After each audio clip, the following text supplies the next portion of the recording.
బొమ్మ బొరుసు నిజం మరి.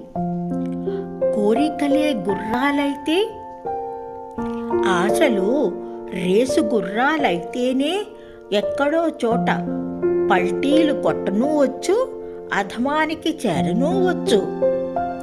జీవించాలనే ఆశకు ప్రాణం పోసేది కోరిక, ఆశ, కలలు, ఎదురుచూపును. ఆ కోరికలే